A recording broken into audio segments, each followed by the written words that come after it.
Hi, everybody. We are back here today with Dr. Karen Parker, and I'm really excited to have her share a little bit of her background with us today.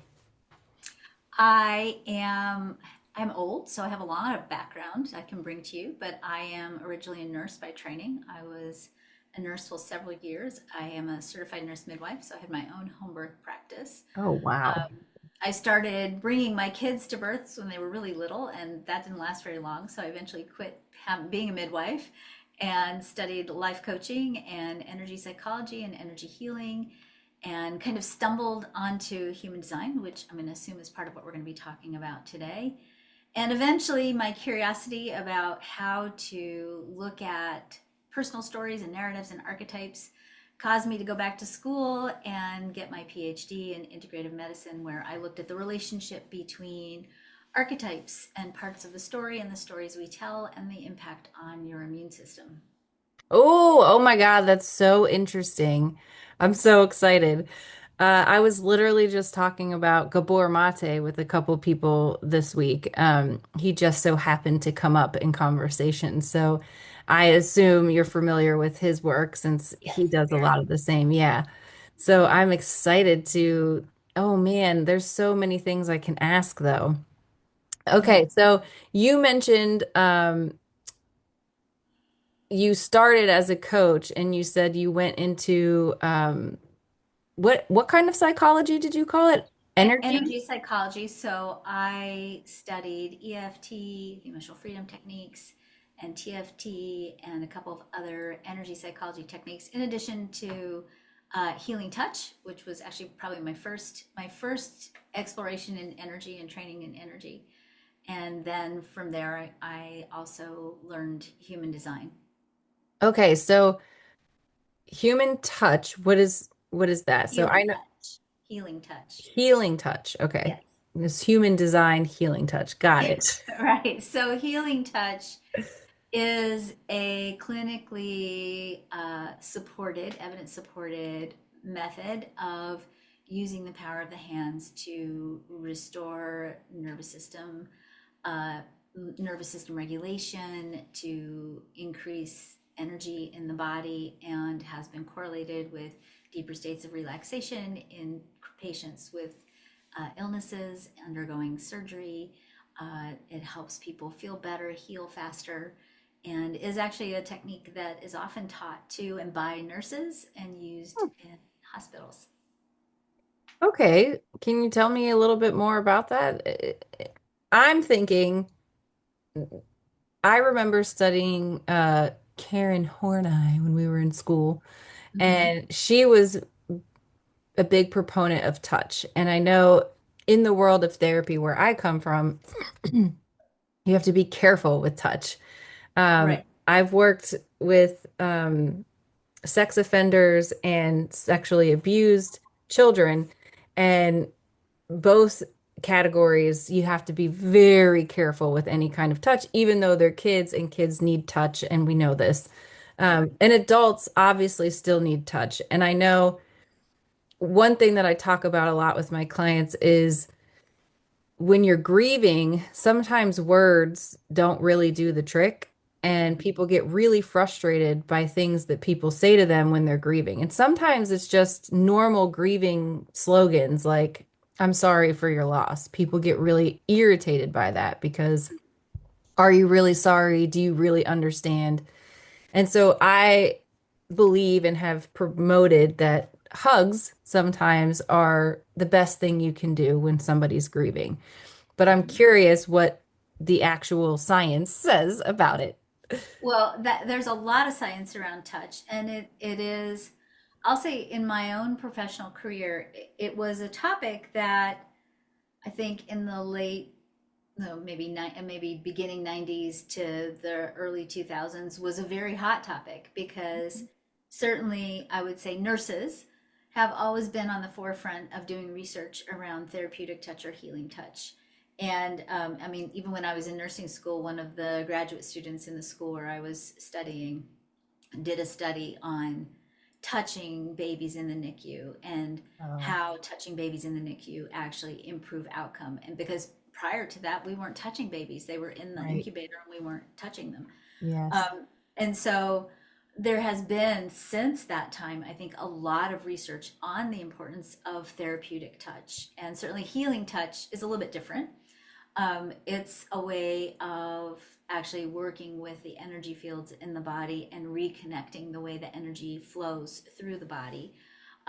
So it does involve touching on the body or sometimes near the body. Um, and if you're not certified, certainly could be in the gray area in terms of therapeutically touching. Certainly, I would say, again, just in the time that I studied, uh, both healing touch and energy psychology modalities, because energy psychology, which is involved, is the tapping, is energy EFT, and tapping on the meridian points and the energy points on the body. At the time when I studied EFT, there were a lot of therapists who were training and actually were under threat of losing their license for inappropriate touching. And so, in the beginning of the 2000s, when I started first using EFT with my coaching clients, and the effects were just so, anecdotal, not statistic, but very profound. I gave up my nursing license because I thought, I don't want to even have this complication. I'm just going to go rogue here and use this in my practice and not have my license be threatened because of inappropriate touching. And bear in mind, at that time, when I was also still working as a labor and delivery nurse in the hospital, we had rules about touching, of course, as you would. And I objected to those in labor and delivery. For example, in the labor and delivery unit that I worked in, you were not allowed to touch a laboring mother above the elbow. Well, I don't know if you've ever had children or if you've ever been through labor, but you're going to touch everywhere, obviously with consent, but to be limited in how you can physically support a mother in labor was just, it was just so, this is one of the reasons why I actually went on to make my own home birth practice, because I didn't want to be hampered by regulations that really caused me to not be able to give the kind of quality of care that I wanted to give my clients. So touching and therapeutic touching and touching in the realm of healthcare, mental health care, has certainly been a big brouhaha kind of a topic. And certainly, it's an important topic, right? We want to have clear regulations around how can we and can we not touch our clients. But I'll also say there was definitely a dodgy period in time in the early 2000s when if you were in the therapeutic field and you were doing anything on the body, particularly energy healing or energy work, it wasn't necessarily a safe space for you as a practitioner to be able to care for your clients in that way. Yeah, I could see that for sure. So the healing touch sounds similar to Reiki. Are they related? I would say yes, Okay. and I would say yes, with a little bit of a different premise, but similar. Yeah, for sure. Okay. Okay. And so then you went on to get a PhD in human design. In integrative medicine, human design Okay, is so just a I'm getting tool this that I all wrong. use. So human design is a system of personality assessment that uses astrology, the Chinese I Ching, the Hindu chakra system, and Judaic Kabbalah that I learned in the early 2000s. I actually did my PhD, well, right before COVID is when I started my research and I had to take a pause. So I completed my PhD in 2022, and I used human design as a structural framework for some of the research that I did. But I didn't actively use it in my research, but I took some of the structure from human design and brought it into my research. What structure? So human design is a storytelling tool. It's a system that is comprised of ancient and modern archetypes or parts of a story. And so in the way that I use human design, I use it as a systematic approach to begin to explore what story are you telling about yourself?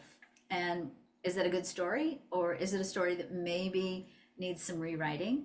And in my research, I explored what happens to the body when we tell stories where we're triggered, when we tell stories where the story that we're telling is a story of victimization, when we're telling a story that is still creating active anger or a high intensity emotional response.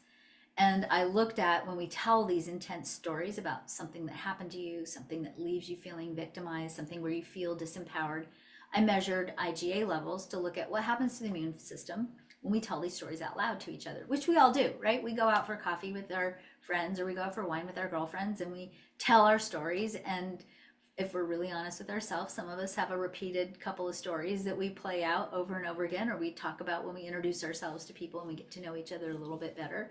And when we tell those kinds of stories, that what actually happens is our IgA levels fall, particularly if there's an intense emotional response.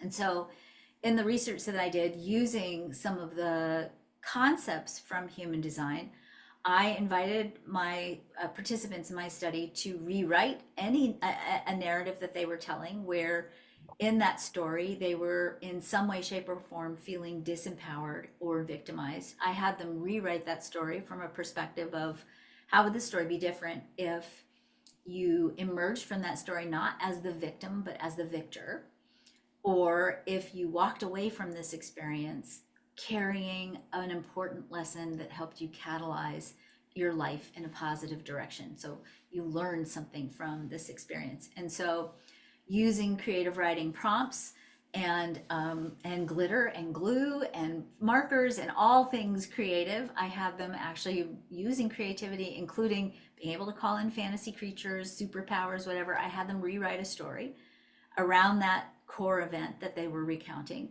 And once they rewrote that story from that new perspective where they were no longer the victim, or they had learned something important that was vital for them to evolve their lives, they came back and read the new story to me. And then after that reading, I checked their IgA levels again and found that they had a 60%, most people had at least a 60% return to their original IgA level. So their immune function began to be restored to their baseline function after recounting this more empowered narrative, or this new perspective on this old story. Wow, that is awesome. So it was mostly the immune system that you were measuring, right? Mm-hmm. So what else? I guess what is the, I'm sure there's so much that you have learned through your research and through your degree. What would you say is the most important for people? I mean, I heard not making yourself a victim. I heard rewriting your story and changing the ending in some way, shape, or form. Is there anything else that you would say we really need to, as a culture, hone in on? Oh, there's so much, right? That's what I thought. You know, I would say as a culture, the very first thing that I would say we would do ourselves a really big favor is to stop identifying with the label of survivor as being something amazing, right? We are obsessed with surviving and being survivors. We sort of put that on ourselves, like I'm a survivor. We have songs about it, right? We have shows about it, right? And if you really think about what does it mean to be a survivor, let's go back and let's look at Harry Potter as sort of our metaphor here. In the Harry Potter book series, Harry Potter is oftentimes referred to as the boy who lived. That's a survival story, right? He's the boy who lived. Well, if we look at, well, what is the point in this Harry Potter story where he lives? Well, he survives, he lives through an assault on him that happened to him while he was a small infant. His mother was killed, and he was zapped by a magic wand held by Voldemort, and he survives being struck by this deadly force, right? And he has this lightning bolt on his head. Well, if you think about the Harry Potter story, it doesn't end at the point where he survives, right? The boy who lived is not the end of the story. It's actually the beginning of the story. There's an entire redemption arc, several books worth of redemption arcs that happen after he survives this event. In fact, he goes on to become an adult and take charge of the magical community, right? He has a very rich and full life. We do to ourselves very much what happens if we only think about Harry Potter as the boy who lived, that baby that had that cataclysmic cliffhanger event that gave him the moniker the boy who lived, right? Whenever we stop our personal story in the place where we survive, right, or in the place where we've survived a growth edge, a catalytic event, a tragedy, when we survive any kind of cliffhanger in our narrative, If we stop our story there and we identify and we freeze ourselves in that moment of time, we're not even looking at the redemption arc of what came next in our stories. And when we define ourselves as survivors, first of all, oftentimes that's putting us in a victim position, right? You can't be a survivor if you weren't a victim of something that you had to survive. So that already is a disempowering lens to look at through which to look at our story. Secondly, the brain is a meaning making machine. And when we define ourselves as a survivor, we're basically programming the very limited capacity of our brain to see patterns, which is, it's cool. Our brain is not really that brilliant, even though we think it is, right? It really is it's a great tool. It's very malleable.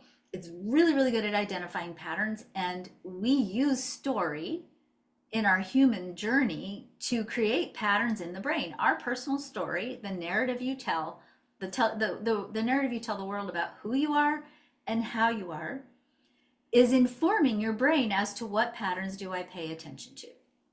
And when we are programming our brain to think I am a survivor, well, what the brain is going to start noticing is events that require you to survive, right? And so all of a sudden we start identifying ourselves as survivors. Now we're getting all these events and experiences in our lives that we're having to survive because we're living in this space where our story says, I'm a survivor. Cool. Let's give this girl some more things to survive because that's part of her story. She likes that, right? That's kind of how our perspective and our brain works. We have to stop defining our story at the point where we survive. And we have to start telling our story from what happened next. What's chapter 2 all about? What happened after the survival piece? And really stop limiting ourselves to surviving, which basically just means I lived, to how do I go from surviving to thriving? Who am I as a thriver in my story? That would be the first place where I would definitely encourage people to start. The second thing is we have to not only look at the process of our story through how are we defining ourselves, we have to start decoding it. Where did the story that you're telling about who you are come from? And for many of us, the story that we're telling about who we are and how we are isn't even our story. And the more we learn about nervous system and the ways in which our nervous systems are patterned from our family lineage. I mean, you inherit your nervous system basically from your parents. And the more we start to understand that aspects of our personality are encoded on an epigenetic level, you know that from Gabor Mate's work, that we are carrying ancestral lineage and ancestral stories on a cellular level within us. So much of who we think we are, in fact, I think the latest number that I read was something like a 95% of who we think we are has been encoded into the body and isn't really a story of our own conscious choice. It's an imprinted story that comes from our ancestral lineage and from our families. And so in order for us to really begin to take back control over our stories and to really consciously start to build out what's my redemption arc going to be like, we have to first decode the story of who am I and how did I get to perceive myself in this way that I am right now. And one of the things that I really love about using human design as a tool to support you in that process is it gives you a very systematic way to begin to look at where did my story come from and what parts of my story do I resonate with and how is my story been influenced by the way in which I experience the world around me. Once we decode that story, then we get to go back into the narrative and take back control over it and start to recode it in the direction that we want. A story is just made of archetypes.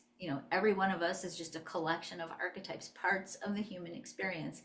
And, when we look at ancient personality assessment systems, if you want to call them that, if you look at, say, for example, the Chinese I Ching, which is a system that's more than 2,000 years old, or you look at the Hindu chakra system, especially when you go deep into a little bit beyond, the chakras is the way in which we talk about them, and you go deeper into the archetypes in the chakra system, or you look at Judaic Kabbalah, and you look at the parts of the Kabbalah and the way energy and archetypes play out in the Kabbalah.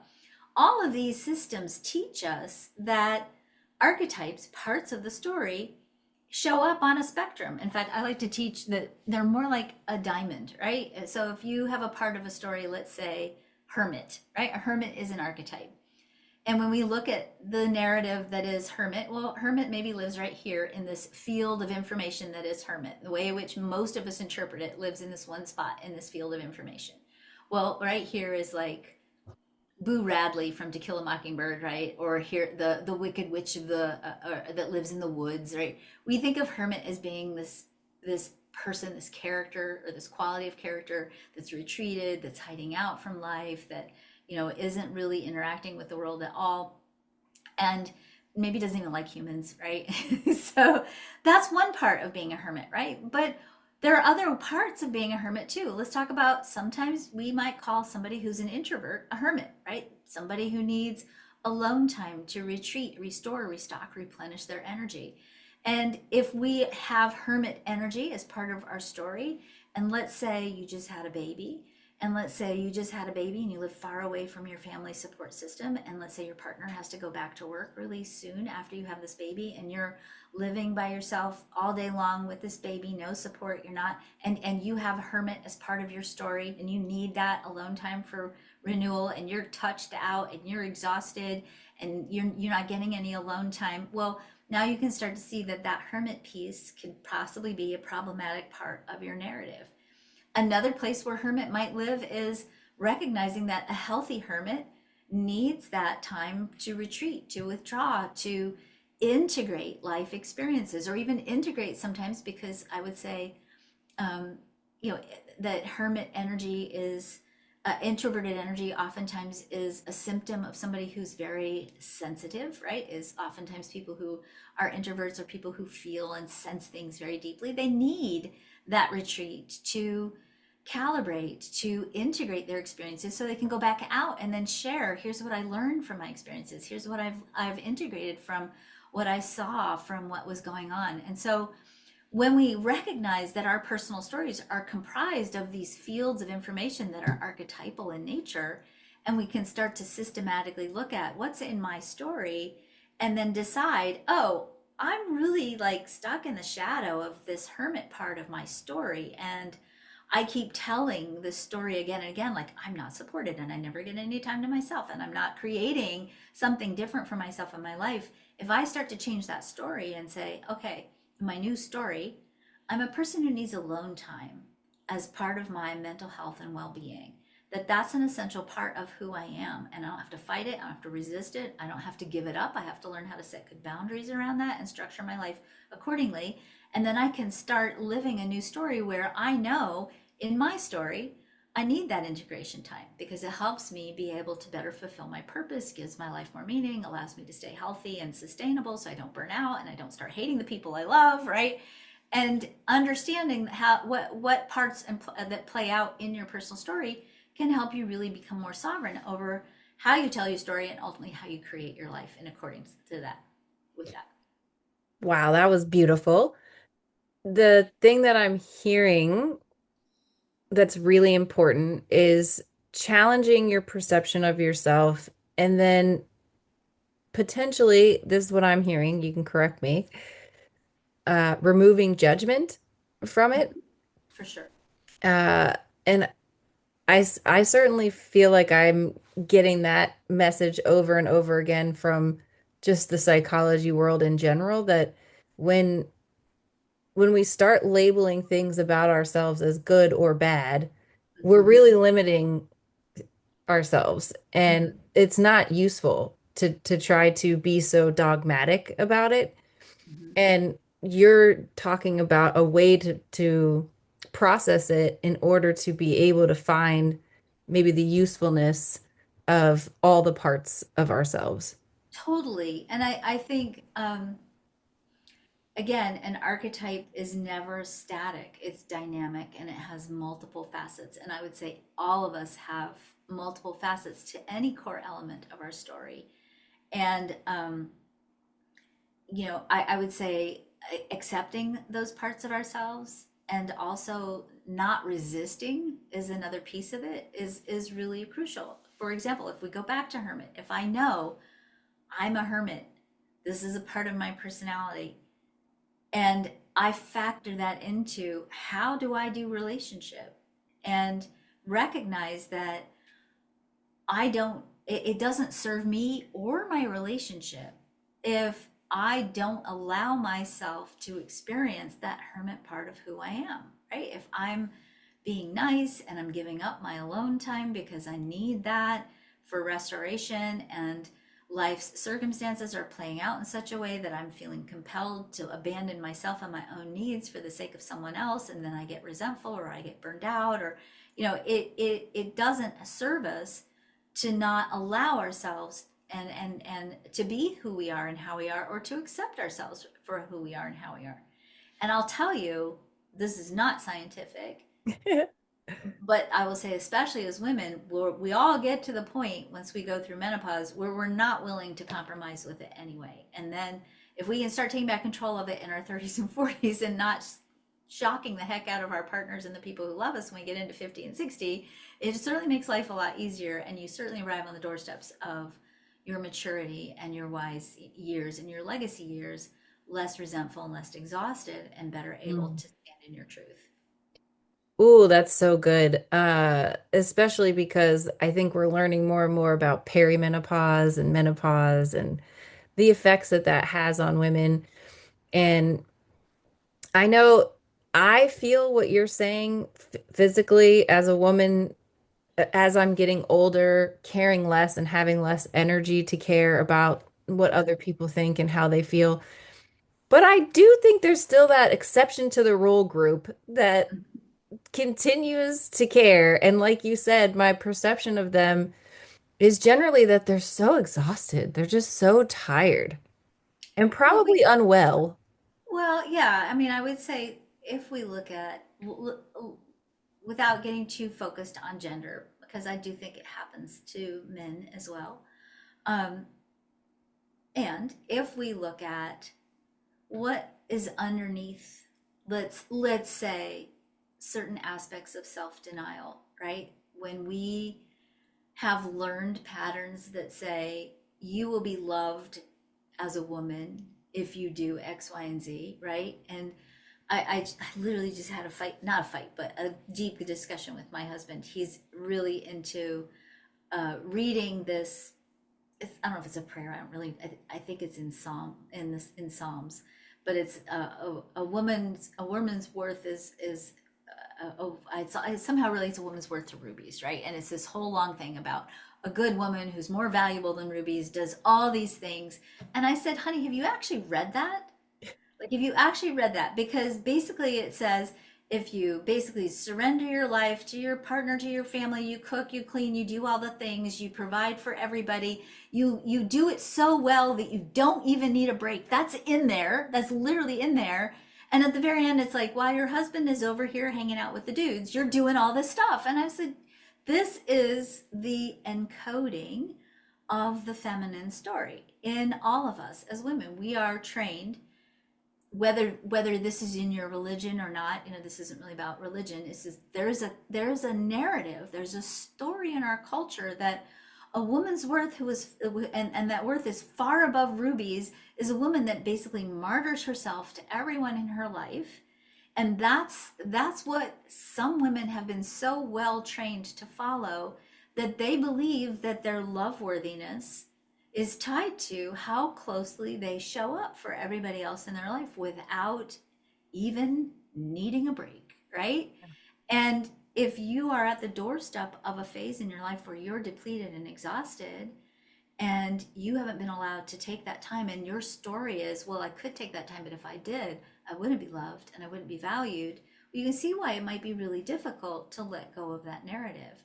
And so when we look at stories and the power of stories, in a story like that, we have to start first with not the hermit piece or the self-care piece, but we actually have to start with the lovability and the self, the lovability and the self-worth piece, and really look at, if I'm going to rewrite my story, how would I, using a creative writing process to start with, how would I begin to encode a different story in my own personal narrative?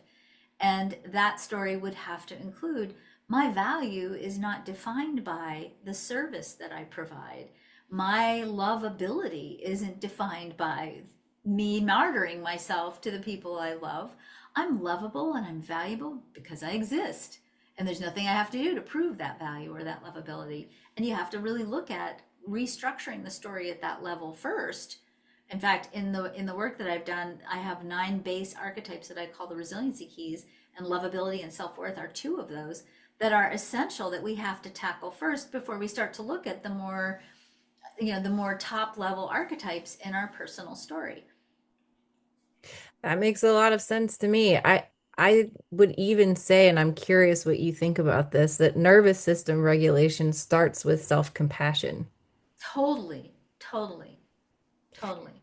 So, speaking of the body, so what else do we know about how all of this stuff impacts our health? So, obviously, so far you've already shown us that when we talk negatively about ourselves, that's literally impacting our immune system. So, are there certain illnesses that are tied with certain archetypes, or is there anything along like patterns along those lines? Yes, absolutely. And I will say these are anecdotal, they're not scientific. So I don't think we have enough consistency yet in data establishment around that. But certainly, again, if you go back and you look at the Hindu chakra system as an example, which is again an ancient archetype system.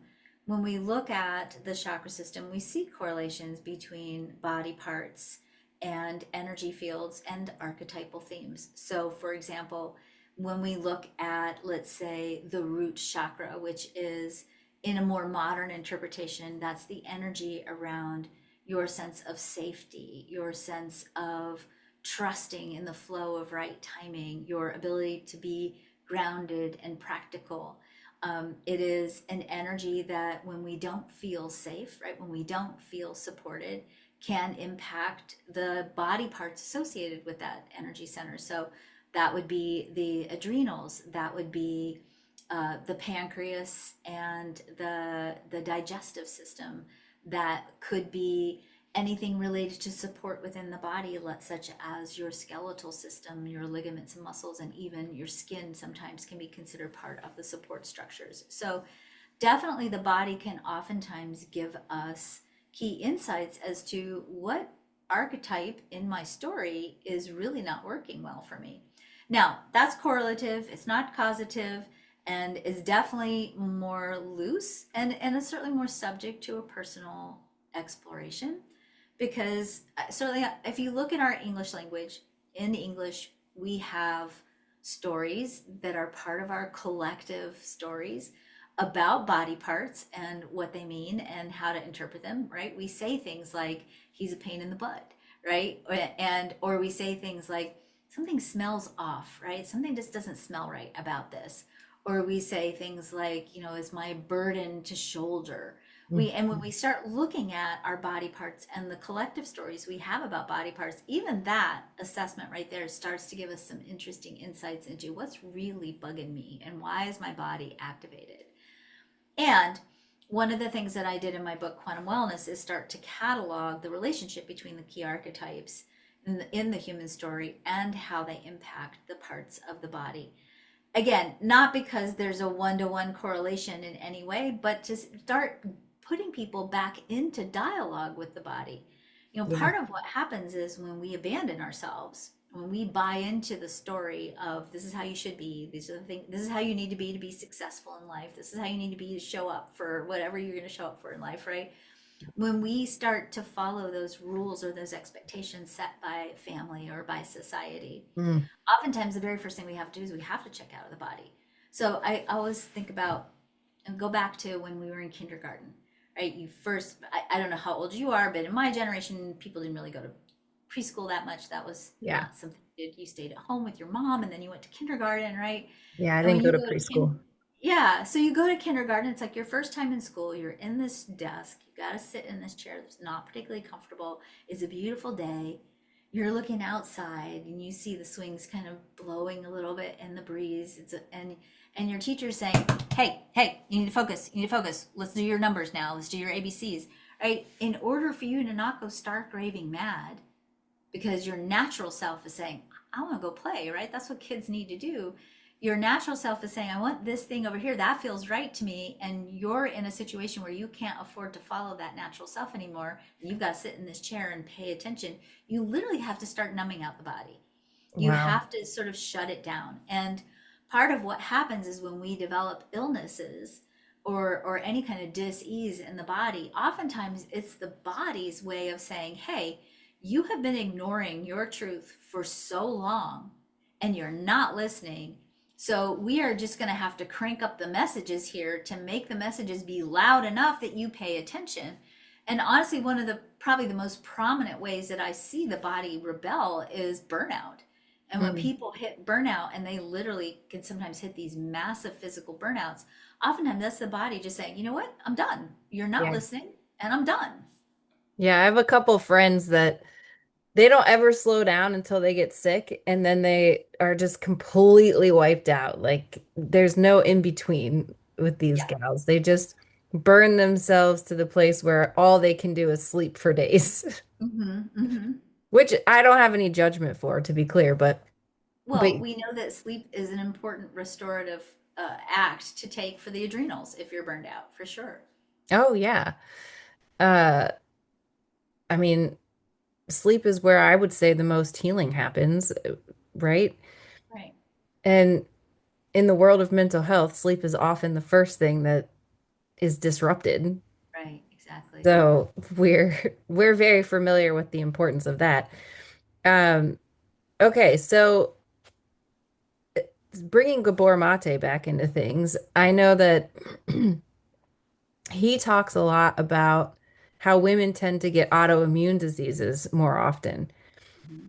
What would you have to say about that? And again, you can tell us both genders because I don't want to be gender biased either. Yeah, so I mean, I would say I do think if we look at the statistics, it's definitely more female, but it doesn't mean men don't have the same experiences. And so when we look archetypically, where is the place? What are the archetypes involved with autoimmune dysfunction, which would be thymus, T cells, B cells, um, in that located in that area physiologically. We look at that energy, and that's oftentimes associated with self-worth. And so oftentimes what we see is a pattern where you women or men, people, have compromised on their choices, what's right for them, setting good boundaries. They get out of integrity because of their self-worth issues. So when we look at that archetypically, we say, what does out of integrity mean? When we say somebody's out of integrity because they're struggling with self-worth issues, that's going to express itself in one of five ways.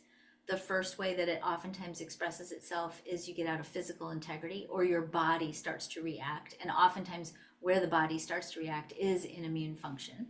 And so when we're struggling with self-worth, and particularly, I'll add this, that the thymus is associated with the archetypes of uh, wholeness or trauma.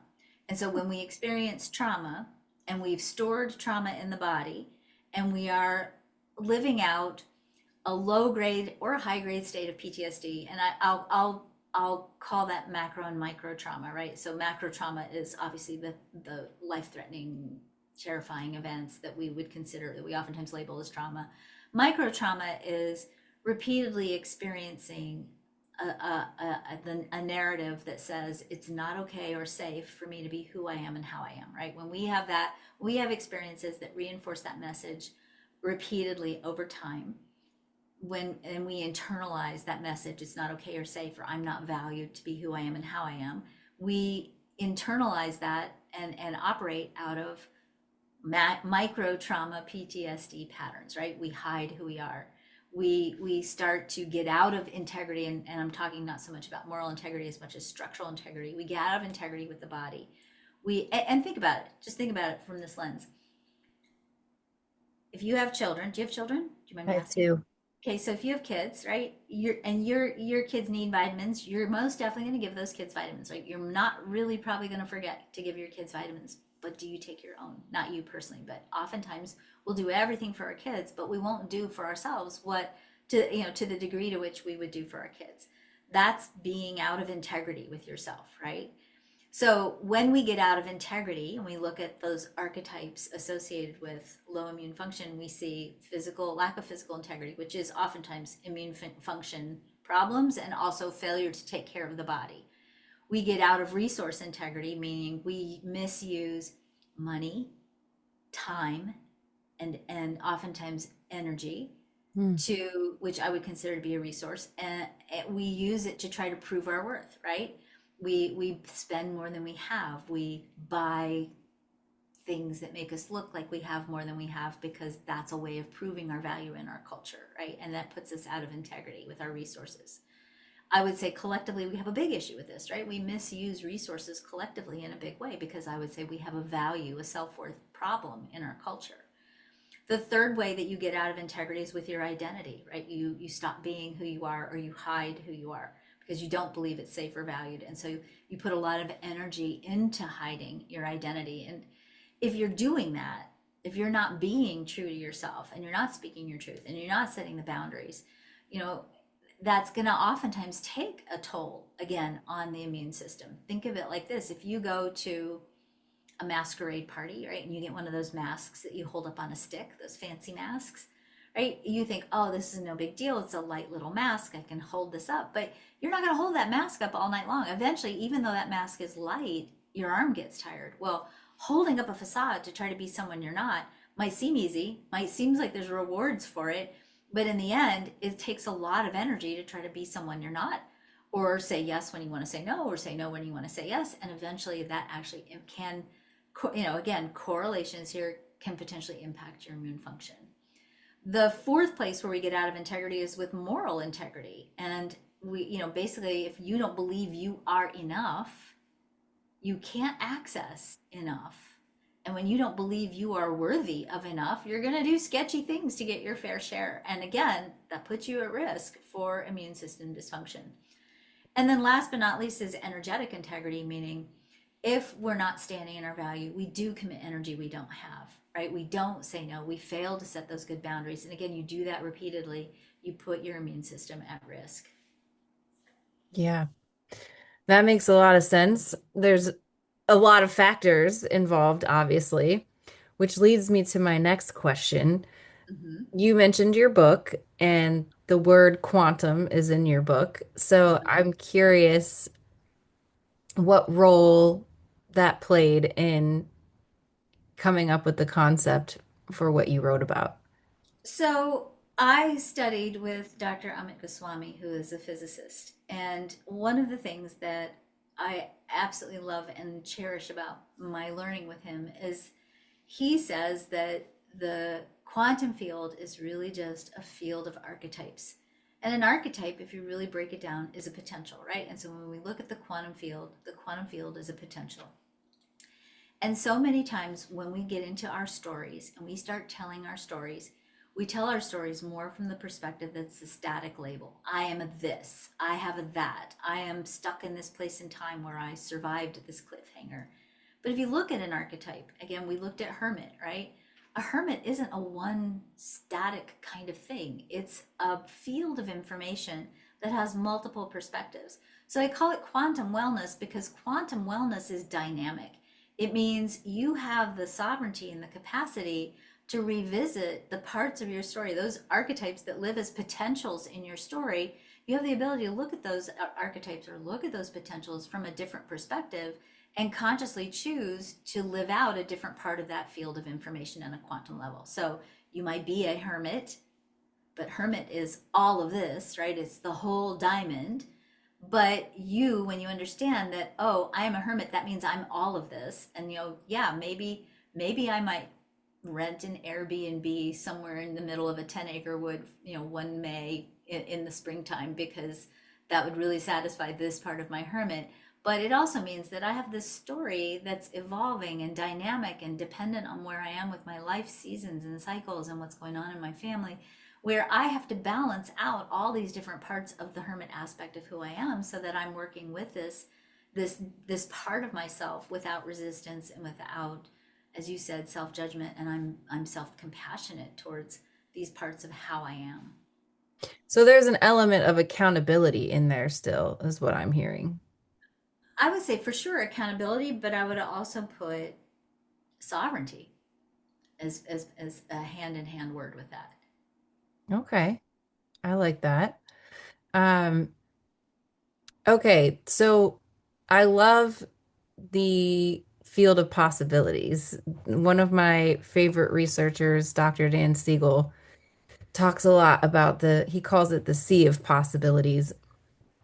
And I think that was one of my first lessons in expanding the way that we think about things. And that's really a lot of what you're talking about today. I mean, if we had to simplify it, which obviously it's not easy to simplify.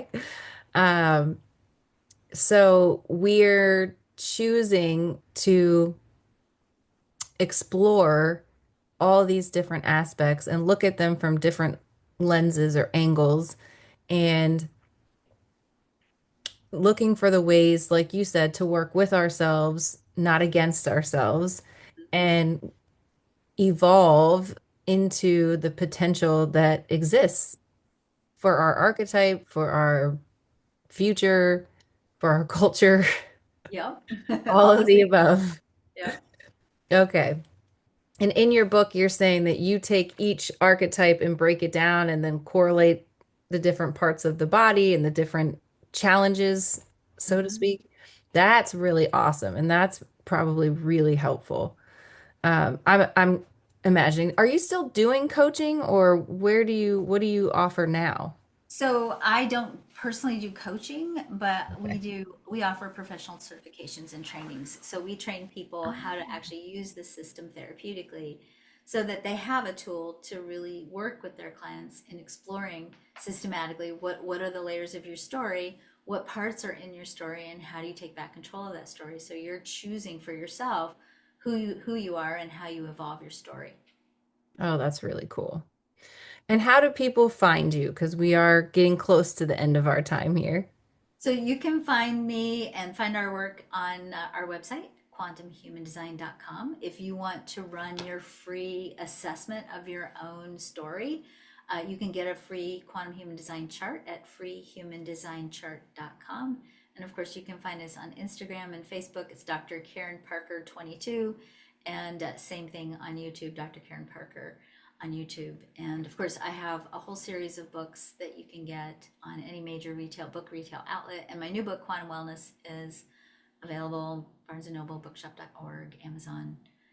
And as I said, gives you a really systematic way to start looking at what story am I telling? Do I like it? If not, how do I want to rewrite it? Okay, so last question. What is the most important message that you want to get across to people? Stop stopping your story at the cliffhanger. You're so much more. You do not freeze yourself in a point in time when you experience something maybe you didn't deserve to experience. Stop making that your point of reference for the rest of your life. That's beautiful. Okay, and then your book and all of your tools help us figure out how to do that. Yes, exactly. That's awesome. All right. Well, thank you so much for joining us today, and thank you for your time. Thank you for your work. Thank you. I always appreciate people who are trying to bring healing into the world, and what you're doing is absolutely beautiful. So, Thank you. thank you for all the ways that Dramatic. you're giving. Okay. Join us next time. Thanks again, Dr. Parker, and look her up online.